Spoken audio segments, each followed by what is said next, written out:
Assalamualaikum warahmatullahi wabarakatuh. Perkenalkan, nama saya Rahmatia Halung dari Prodi PGSD kelas A semester 4. Di sini saya akan menjelaskan tentang media pembelajaran.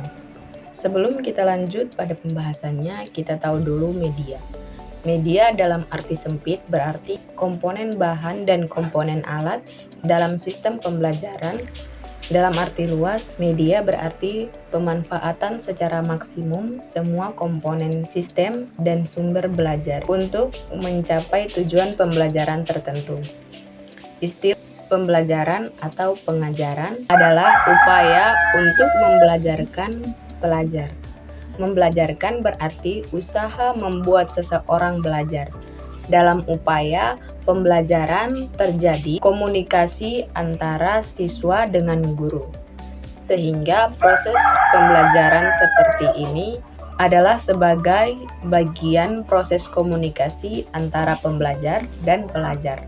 Meskipun dapat saja terjadi komunikasi langsung antara pelajar dengan pembelajaran. Di sana ada peranan media pembelajaran. Jadi, pengertian media pembelajaran secara singkat dapat dikemukakan bahwa sebagai sesuatu di mana yang bisa berupa alat, bahan, atau keadaan yang digunakan sebagai perantara komunikasi dalam kegiatan pembelajaran. Jadi, ada 3 konsep media pembelajaran, yaitu ada konsep komunikasi, konsep sistem, dan konsep pembelajaran. Ada beberapa pendapat tentang fungsi media pembelajaran. Menurut M.C. Cohn, dalam bukunya Audiovisual Aids to Introduction mengemukakan 4 fungsi media. Dari keempat fungsi tersebut, yaitu yang pertama, mengubah titik berat pendidikan formal, yang artinya dengan media pembelajaran yang tadinya abstrak menjadi konkret, pembelajaran yang tadinya teoritis menjadi fungsional praktis. Yang kedua yaitu membangkitkan motivasi belajar. Dalam hal ini, media menjadi motivasi ekstrinsik bagi pelajar, sebab penggunaan media pembelajaran menjadi lebih menarik dan memusatkan perhatian pelajar. Yang ketiga yaitu memberikan kejelasan agar pengetahuan dan pengalaman pelajar dapat lebih jelas dan mudah dimengerti. Maka media dapat memperjelas hal itu. Dan yang keempat yaitu memberikan stimulasi belajar, terutama rasa ingin tahu pelajar. Daya ingin tahu perlu dirangsang agar rasa keingintahuan yang harus dipenuhi melalui penyediaan media. Nah, dan menurut Rowntree, dia mengemukakan ada 6 fungsi media, yaitu yang pertama membangkitkan motivasi belajar, yang kedua yaitu mengulang apa yang telah dipelajari, dan yang ketiga menyediakan stimulasi belajar. Yang keempat yaitu mengaktifkan respon siswa.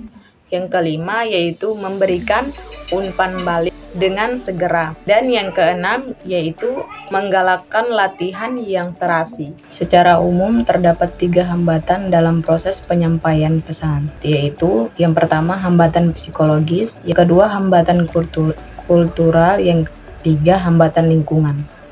Nah, hambatan psikologis adalah hambatan kejiwaan yang tidak dapat dilihat secara kasat mata, namun menghambat proses komunikasi. Hambatan psikologis bersumber dari diri sendiri, seperti rasa tidak percaya diri, dan lain-lain. Untuk mengatasi hal tersebut dengan cara melakukan pendekatan kepada siswa tersebut dan mengajak siswa untuk aktif saat proses pembelajaran.